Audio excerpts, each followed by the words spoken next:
ලේ රිපෝට් එකක් කියවන හැටි බලමුද? මම ඩොක්ටර් ලහිරු. අද මාතෘකාව මේක. ලේ රිපෝට් කියද්දි ගොඩාක් දේවල් තියෙනවා. මම මේ කියන්නේ ෆුල් බ්ලඩ් කවුන්ට් එක. අව උණ හැදුනහම මෙහෙම බලන්නේ දවස් 3කට පස්සේ ෆුල් බ්ලඩ් කවුන්ට් එකක් බලනවා කියලා. ඒක බලන හැටි තමයි බලන්නේ. එතකොට මේකෙදි මෙහෙමයි මේ දේවල් හරියටම නිකන් එක්සැක්ට්ලි මේ විදිහට වෙනවා කියලා කියන්න බෑ. මොකද එකම ආසනීයපදී සමහර දේවල් වැඩි වෙන්න පුළුවන්, පස්සේ අඩු වෙන්න පුළුවන්.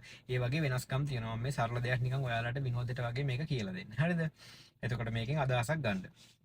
එතකොට මේකදී අපිට බලන්න දේවල් ටිකක් තියෙනවා. හිමොග්ලොබින්, රතු රුධිර සෛල, සුදු රුධිර සෛල සහ ප්ලේට්ලට්. ඔය හතර අපි බලන්න ඕනේ. එකින් එක කරමු. එකින් එක බලමු. හරිද? එතකොට හිමොග්ලොබින් කියන්නේ මොකද්ද? හිමොග්ලොබින් තමයි අපේ ඇඟේ ලේවල තියෙන රතු රුධිරාණු සෛල ඇතුලේ තියෙන ඔක්සිජන් ගෙනියන්න තියෙන අණු. ඔක්සිජන් එයාට බැඳෙනවා. එයා ඕන තැන් වලට ගිහිල්ලා දෙනවා. හරිද? ඕක අඩු වුණොත් ඇනීමියා කියනවා. රතු රුධිර සෛල හා හිමොග්ලොබින් වැඩි වුණාම අපි ඔකට පොලිසයිතීමියා කියලා කියනවා. ඇනීමියා කියන්නේ රක්තහීනතාවය. එතකොට අඩු වුණාම ප්‍රශ්න එනවනේ. අඩු වුණාම හුස්ම ගන්න අමාරු ගතිය, මහන්සි ගතිය, කොයි වගේ දේවල් එන්න පුළුවන්. ඕක අඩු වුණාම හිමොග්ලොබින් අපිට රිපෝට් එකේ අඩුවෙන් පෙන්නනවා.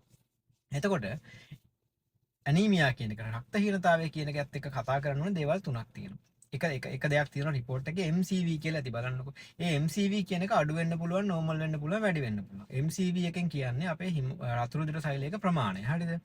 එතකොට ඔය රක්තහීනතාවය කියන එක MCV අඩු වෙලා આવත් අපි කියන මයික්‍රොසිටික් ඇනීමියා. රතු රුධිරාණු පොඩි වෙලා එනවා රක්තහීනතාවය.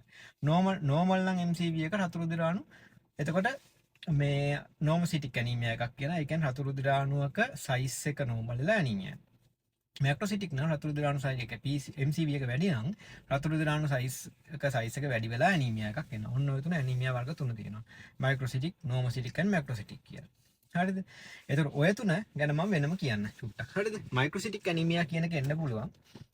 දැන් යකඩ ඌනතාවයට එන්න මයික්‍රොසිටික් ඇනීමියා එක. හරිද? තැලිසීමියා එකට එන්න මයික්‍රොසිටික් ඇනීමියා එක. එතකොට අපිට හොයන්න පුළුවන් හිමොග්ලොබින් අඩුයි.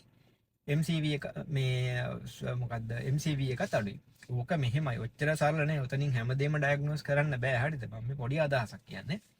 ඊට පස්සේ නෝමසිටික් ඇනීමියා කියන එක එන්න පුළුවන්. හිතන්නකො එකපාරට ඇක්සිඩන්ට් එකක් කරලා ලේ ගොඩාක් යනවා. එතකොට ඉතින් රතු රුධිරාණු සයිස් එක අඩු වෙන්නේ නැහැ නේ. සිටු සෛලයේ සයිස් එක අඩු වෙන්නේ නැහැ නේ. හරිද? එතකොට ලේ අඩු වෙනවා. හැබැයි නෝමසිටික් ඇනීමියා එක. එතකොට මයලෝමා වගේ කන්ඩිෂන්, මයලෝමා කියන තත්ත්වයක්. දැන් නිකන් සර්ච් කරලා බලන්නකෝ. හරිද? මෙතන ඔක්කොම විස්තර කියන්න බෑ. මයලෝමා එකේ අපේ බෝන් මැරෝ වල ප්‍රශ්නයක් එන්නේ. එතකොට නෝමසිටික් ඇනීමියා එක කියන්නේ මේ MCV එක නෝමල් වෙලා රක්තහීනතාවයක් වෙනවා. හිමොග්ලොබින් අඩුවක් වෙනවා. හරිද? ඕකේ පෑන්සයිටෝපීනියා කියලා එකක් තමයි එන්නේ. ඒ කියන්නේ බෝන් මැරෝ වල ප්‍රශ්නයක් නම් අපේ ලේ වල හැමදේම හැදෙන්න අමාරුයිනේ. එතකොට ඉතින් ඕක විතරක් නෙමෙයි. සුදු රුධිරාණුත් අඩු වෙනවා, රතු රුධිරාණුත් අඩු වෙනවා, පාප රුධිර පට්ටිකත් අඩු වෙනවා. ඒතකොට ඔය වගේ දේවල් එක්ක තමයි කම්පෙයාර් කරලා අදහසක් ගන්න රිපෝට්ස් බලද්දි. හරිද? හරි. ඊට පස්සේ ඔය හිමොග්ලොබින් එක. ඊට පස්සේ සුදු රුධිරාණු WBC. ඕකේ බලන්න රිපෝට් එකේ WBC කියලා වෙනම එකක් තියෙනවා. එහෙම නැත්නම් ලියුකෝසයිඩ්ස් සහ WBC සුදු රුධිරාණු වර්ග 4 වෙනම තියෙනවා. නියුට්‍රොෆිල්ස්, ලිම්ෆොසයිට්ස්, බේසෝෆිල්ස් and eosinophils කියලා හතරක් තියෙනවා.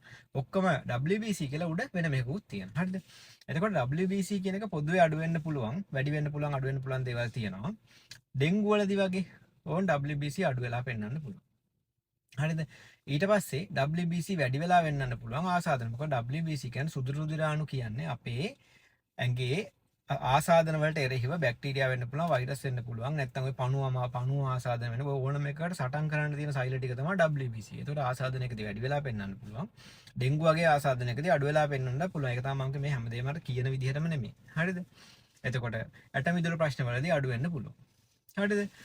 එතකොට ඒවා අඩු නම් වැඩි නම් ඔය වගේ දේවල් අපිට ඔළුවට දාගන්න පුළුවන්. මෙන්න මේක වෙන්න පුළුවන් කියලා. එතනින් එහා ඒ ඉන්වෙස්ටිගේෂන් කරලා අපිට හිතන දේ එතනින් ඉස්සරහට ගෙනියන්න ඕනේ. මෙන්න මේ ඉන්වෙස්ටිගේෂන් ටික කරලා බලන්න, මේ ටෙස්ට් ටික කරලා බලන්න ඕනේ කියලා. හරිද? ඒකෙන් අදහසක් ගන්නවා. හරිද? ඊට පස්සේ WBC කියද්දි WBC වර්ග 4 ගැනම කියන්න එපා. අපි එක එක යමු. හරිද? නියුට්‍රොෆිල් පළවෙනි එක. නියුට්‍රොෆිල් කියන්නේ බැක්ටීරියාත් එක්ක ඇඟට බැක්ටීරියා આવොත් එයාලත් එක්ක ගහ ගන්න යන නියුට්‍රොෆිල්ස් තමයි. එතකොට බැක්ටීරියා ඇඟට ආපු ගමන් නියුට්‍රොෆිල් ටික වැඩි වෙනවා. එතකොට බැක්ටීරියා ආසාදනයකදී නියුට්‍රොෆිල්ස් වැඩි වෙනවා. ඊට අමතරව අපි ඔපරේෂන් එකක් කරාම ඔපරේෂන් එකක් කරාට පස්සේ නියුට්‍රොෆිල්ස් ඇඟේ වැඩි වෙන්න පුළුවන්. ස්ට්‍රෙස් එකට, ස්ටිරොයිඩ්ස් වලට නියුට්‍රොෆිල්ස් වැඩි වෙන්න පුළුවන්. හරිද? නියුට්‍රොෆිල්ස් අඩු වෙන්නේ මොනවටද? වෛරස් ආසාදනයකදී නියුට්‍රොෆිල් අඩු වෙන්න පුළුවන්. සහ ඊට පස්සේ බෝන් මැරෝ වල ප්‍රශ්න වලදී අපිට උපදින්න බෝන් මැරෝ ප්‍රශ්න තියෙන නියුට්‍රොෆිල්ස් අඩු වෙන්න පුළුවන්. ඔය වගේ දේවල් වලදී නියුට්‍රොෆිල්ස් අඩු වෙන්න පුළුවන්. හරි? ඊළඟට ලිම්ෆොසයිට්ස්.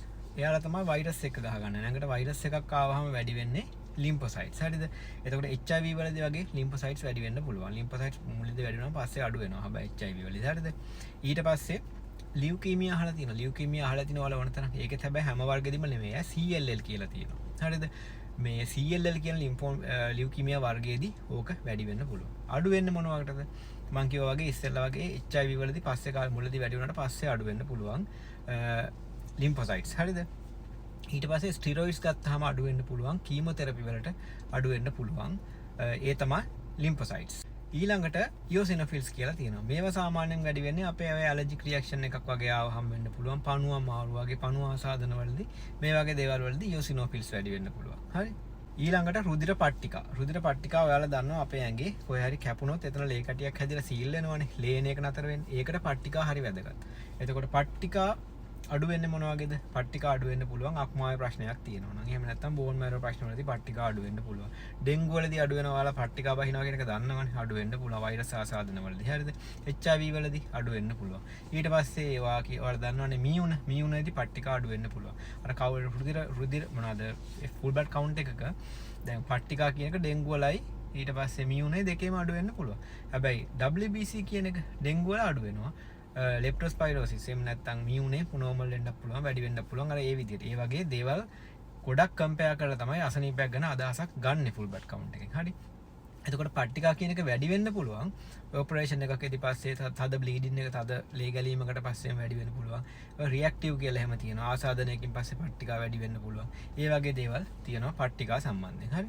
එතකොට ඉතින් ඔය වගේ දේවල් තමයි ඔය කිව්ව දේවල් මෙහෙමයි. ඇත්තට අර මං කිව්වා වගේ දැන් මේකෙන් 100% කිසිම දෙයක් ගන්න බෑ. මේක නිකන් විනෝදයට වගේ ඔයාලා කවුන්ට් එකක් අතට ගත්තාම පොඩ්ඩක් එක කියවන්න පොඩි අයිඩියා එකක් ගන්න තමයි මේ වීඩියෝ එක කරේ. මොකද මං කිව්වා වගේ දැන් HIV වලදී මුලදී වැඩි වෙන දේ පස්සේ අඩු වෙන්න පුළුවන්. අර එහෙම දේවල් තියෙනවා. මේකදී අඩු වෙනවා මේකදී වැඩි වෙනවා කියලා කියන්න බෑ.